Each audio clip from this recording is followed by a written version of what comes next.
मेरा नाम रिंकी है। मेरा भाई इलेक्ट्रिशियन का काम करता था। हमारे घर के बगल में ही एक नई फैमिली शिफ्ट हुई। घर में इलेक्ट्रिशियन का काम था। तब मेरे भाई को बुलाया गया था क्योंकि मेरा भाई बहुत ही अच्छा काम करता था। मेरे भाई को बुलाने के लिए बहुत दूर दूर से लोग आते थे।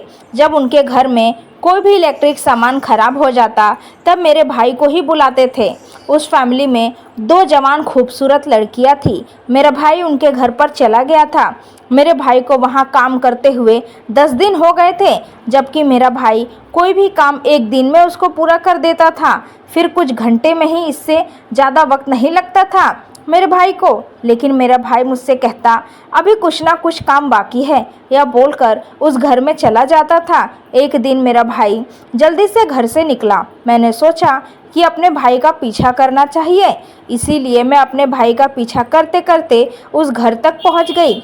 और जब घर के अंदर आई तो घर के आसपास कोई नहीं था। मैंने दबे पाँव कमरे में झांकी, तब मुझे मेरी आंखों पर विश्वास ही नहीं हुआ, क्योंकि मेरा भाई इलेक्ट्रिशियन का कोई काम नहीं कर रहा था। वह तो बल्कि मेरी शादी को 5 साल हो गए थे और मेरे पति का ट्रांसफ़र दिल्ली से गुजरात हो गया था।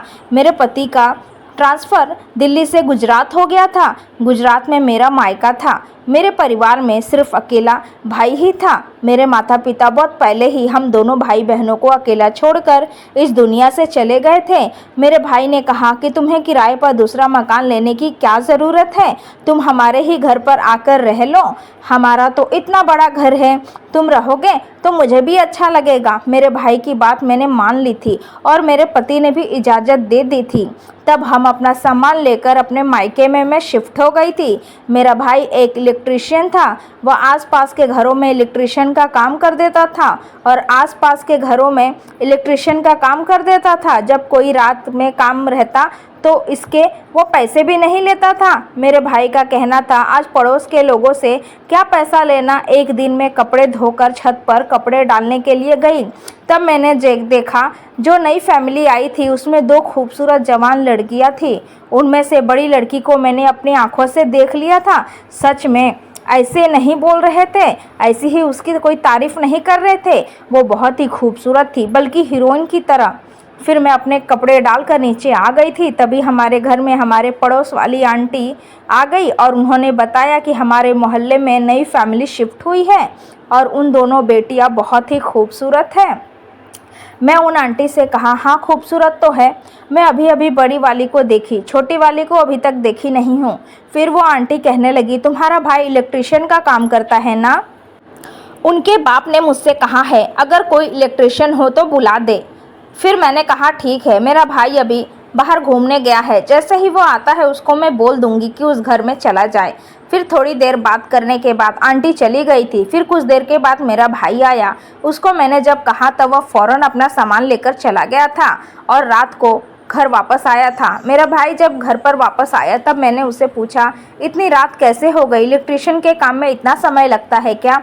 तब वह मुझसे कहने लगा दीदी बहुत ज़्यादा ही काम था, फिर भी अभी थोड़ा काम बाकी ही रह गया है। फिर मैंने कहा ठीक है चलो खाना निकालती हूँ, खा लो। तब मेरे भाई ने कहा नहीं मैं खाना खाकर ही आया हूँ, अभी मुझे भूख नहीं है। लेकिन भाई की बात सुनकर मैं हैरान थी, क्योंकि मेरा भाई इससे पहले बहुत जगह गया है जहाँ पर इलेक्ट्रिशियन का काम किया है, लेकिन वहाँ पर कभी भी खाना खाकर नहीं आया था, भले ही रात क्यों ना हो जाती थी। घर पर आने के बाद ही मेरा भाई खाना खाता था, लेकिन आज इस तरीके से मेरा भाई दूसरों के घर में खाना खाकर आया, मुझे बहुत अजीब लग रहा था यह बात। फिर मेरा भाई अपने कमरे में सोने के लिए चला गया था।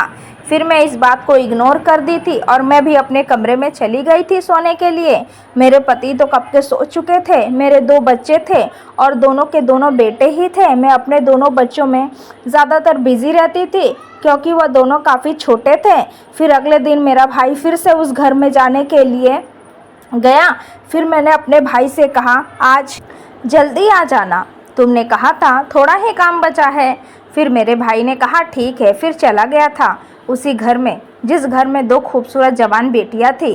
फिर अपने भाई का इंतज़ार करते करते पूरा रात हो गया था। मेरा भाई रात के करीब 11 बजे घर पर आया था। मैंने उससे पूछा ऐसा भी क्या काम कर रहे हो, रात के 11 बज रहे हैं, तुमने कहा है कि आप थोड़ा काम बचा है, भला इलेक्ट्रिशियन के काम में इतना समय थोड़ी ना लगता है, बस आधा एक घंटे का काम होता है और तुम 2 दिन से गए पूरा काम करने के लिए। फिर मेरे भाई ने कहा, दीदी ज़्यादा सवाल जवाब क्यों करती हो, काम है तभी तो काम करने जा रहा हूँ। फिर मैंने अपने भाई से कहा, इस काम के तुम ज़्यादा पैसे लोगे। उनसे मेरे भाई ने कहा, ठीक है दीदी, काम ज़्यादा है तो पैसा भी तो ज़्यादा ही लूँगा, आप चिंता ना करो। इस तरह की इससे मेरा भाई रोज़ उस घर में जाने लगा था। देखते ही देखते 15 दिन गुजर गए थे। इन 15 दिन में वह रोज़ घर में जाता और रात को ही घर वापस आता, और जब मैं उससे पूछती खाना लाऊं तो वो मुझसे कह देता, मैं वहीं से खाना खाकर आया हूँ। मेरे भाई की हरकतें कुछ बदली बदली सी नज़र आ रही थी। मुझे डर लगने लगा था, क्योंकि अपने भाई की शादी अपने सहेली के साथ करवाने वाली थी। मैंने अपने सहेली को बहुत पहले से ही बोल के रखा था, और मेरी सहेली भी मेरे भाई को पसंद करती थी। मुझे लगा कहीं मेरा भाई उस लड़की के साथ रिश्ते में तो नहीं है। भला मेरा भाई इस घर में क्यों जाता है और वह भी पूरे दिन उस घर में बिताता है? क्या उसके माँ बाप नहीं हैं? उनका दिखता नहीं क्या? फिर मैंने सोचा, आज मेरे पति जैसे ही काम से वापस आते हैं मैं उनसे पूछूंगी कि आप बात करके देखो आपको क्या जवाब देता है। मेरा भाई जब मेरे पति काम से लौटे रात को, तब मैंने अपने पति से कहा, देखो ना, मेरा भाई रोज़ उस घर में जाता है जिस घर में 2 जवान बेटियां हैं। बोलकर जाता है कि इलेक्ट्रिशियन का काम करने जा रहा है, और यह काम करते हुए उसको लगभग 15 दिन हो गए हैं, और वहीं पे पूरे दिन रहता है और रात को खाना खाकर ही आता है। आप पूछो ना वो ऐसा क्यों कर रहा है। फिर मेरे पति कहने लगे, तुम इतना सवाल जवाब क्यों कर रही हो? तुम अपने भाई पर शक कर रही हो क्या? देखा, वह जैसा कर रहा है उसको करने दो, तुम ज़्यादा सवाल जवाब मत करो उससे। वो अभी जवान है, कोई छोटा बच्चा नहीं है जो तुम इस तरीके से रोक टोक लगाओगी, इस तरीके से उसे सवाल पूछोगी तो उसको बुरा लग जाएगा। ज़रा समझो। एक दिन हमारे घर की मोहड़ी ख़राब हो गई थी, उसके अंदर पानी ही नहीं जा रहा था। तब मैंने सोचा दोनों बच्चों को बाहर ही नहला देती हूँ। जब मैं दोनों बच्चों को बाहर लाकर नहलाने लगी, उस वक्त मेरी नज़र पास वाले घर में गई। जब मैंने देखा कि यह वही घर था जिस घर में 2 जवान बेटियां रहती थी, उस घर में मेरे पति बाहर निकल रहे थे। उनको देखकर तो मेरे कदमों के नीचे से ज़मीन ही निकल गई थी। पहले मेरा भाई उस घर में जाता था, अब मेरा पति भी जाने लगा था। ये क्या माजरा था, मुझे समझ में नहीं आ रहा था। जैसे ही मेरे पति घर पर आए, मैंने हंगामा शुरू कर दिया और अपने पति से बोलने लगी, ऐसे क्या रिएक्ट कर रही हो, इतना हंगामा क्यों मचा रही हो? मेरे पति ऐसे बन रहे थे जैसे कि कुछ हुआ ही नहीं, उनको कुछ मालूम ही नहीं था। उनको मैंने रूम से निकलते हुए देख ली हूँ। फिर गुस्से में मेरे पति जाकर सो गए। फिर इसके बाद मैं भी गुस्से में आकर सो गई। फिर रात के करीब 11:30 बजे हमारे घर की डोरबेल बजी। मैंने जैसे ही दरवाज़ा खोली तब मेरा भाई था। मेरे भाई ने कहा, दीदी चाय बना कर लाऊं? मैं बहुत थक गया हूँ। तब मैं किचन में आ गई थी चाय बनाने के लिए। जब मैं चाय बनाकर लेकर गई अपने भाई के कमरे में, तब मैं देखी कि मेरा भाई फ़ोन पर किसी से बात कर रहा था, प्यार भरी बातें कर रहा था। ऐसा लग रहा था वो किसी लड़की से बात कर रहा है। मेरे भाई को जैसे ही एहसास हुआ कि कमरे के अंदर मैं आ गई हूँ, उसने तुरंत फ़ोन रख दिया और घबराकर मेरी तरफ देखने लगा।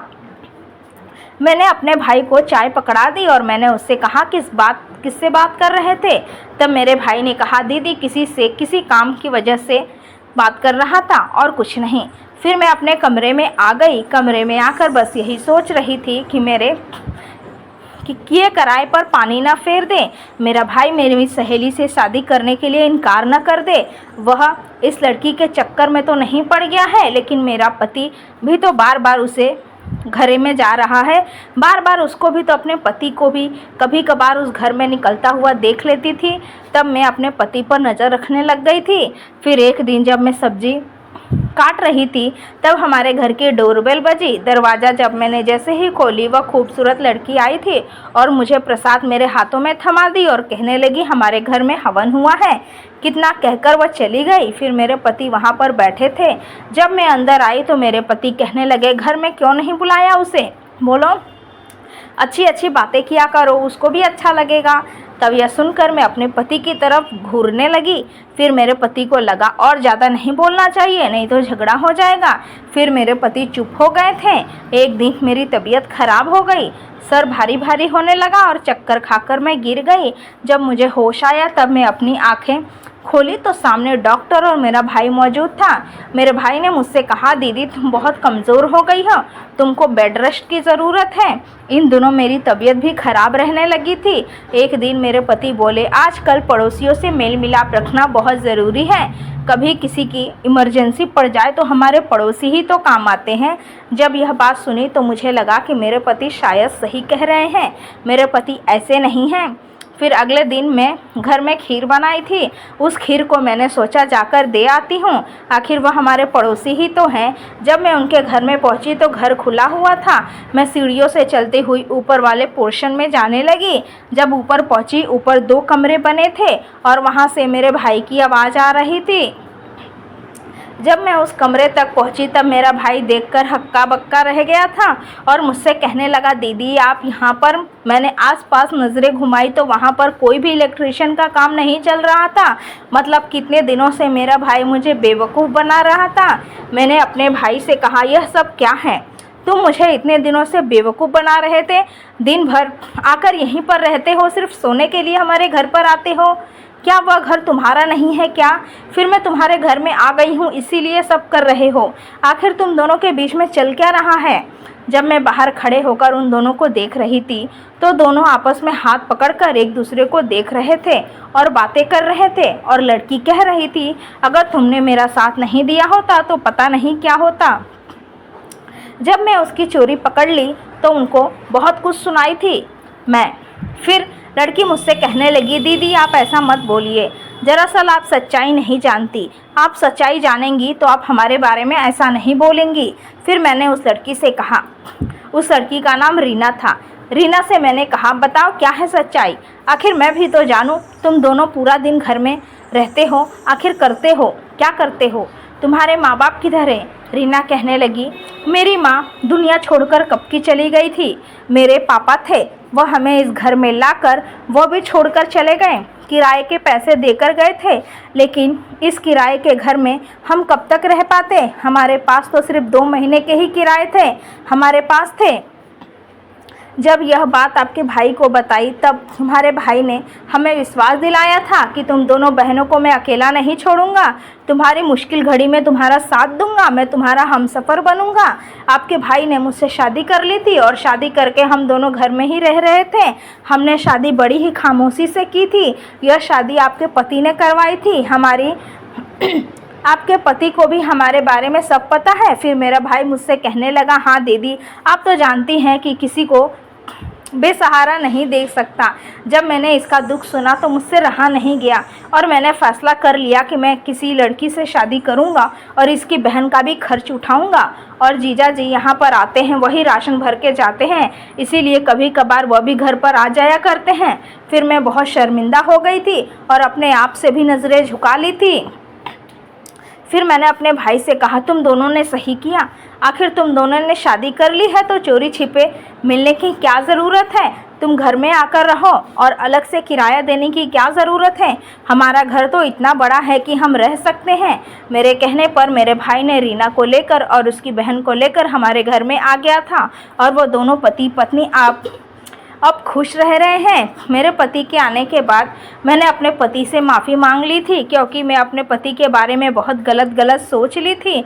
मेरे पति कहने लगे, मैंने तुम्हें इसीलिए ये बात नहीं बताई कि तुम्हारी तबीयत ठीक नहीं रह रही थी और डॉक्टर ने मना किया था कि तुम्हें कोई टेंशन वाली बात न बताएं, इसीलिए हम दोनों ने तुमको यह बात नहीं बताई थी। मेरे भाई और मेरे पति ने कितना महान काम किया था और इन दोनों को मैं कितना गलत समझ रही थी। उन दोनों बहनों को मैं घर में ला दी थी और मैं और वो दोनों बहनें मिलकर खुशी खुशी रहते हैं और मुझे वो बहुत अच्छा लगता है कि मैं अपने भाई को खुश देखती हूँ। तो मेरा भाई रिया को पाकर बहुत खुश है और मैं भी उन दोनों बहनों को पाकर हमारी ज़िंदगी खुशहाल बीत रही है। हम सब मिलकर एक साथ एक घर में रह रहे हैं। मेरे पति का कभी भी ट्रांसफ़र हो जाता है, इसीलिए मैंने तय कर लिया था कि मैं अपने मायके में ही बच्चों के साथ रहूँगी और मेरे भाई को भी इससे कोई प्रॉब्लम नहीं थी, बल्कि मेरे भाई ने मुझसे कहा था कि यहीं पर रहा करो दोस्तों किसी पर भी पूरी बात जाने बगैर किसी पर भी इल्ज़ाम ना लगाएं। उम्मीद है दोस्तों आपको ये कहानी ज़रूर पसंद आई होगी। कहानी पसंद आई है तो वीडियो को लाइक और अपने दोस्तों को शेयर करना ना भूलें। ऐसी ही कहानियाँ सुनने के लिए हमारे चैनल को सब्सक्राइब ज़रूर करें। नोटिफिकेशन बेल को ऑल करना ना भूलें, जिससे वीडियो की आने वाली हर अपडेट सबसे पहले आपको मिले। थैंक्स फॉर वॉचिंग दोस्तों।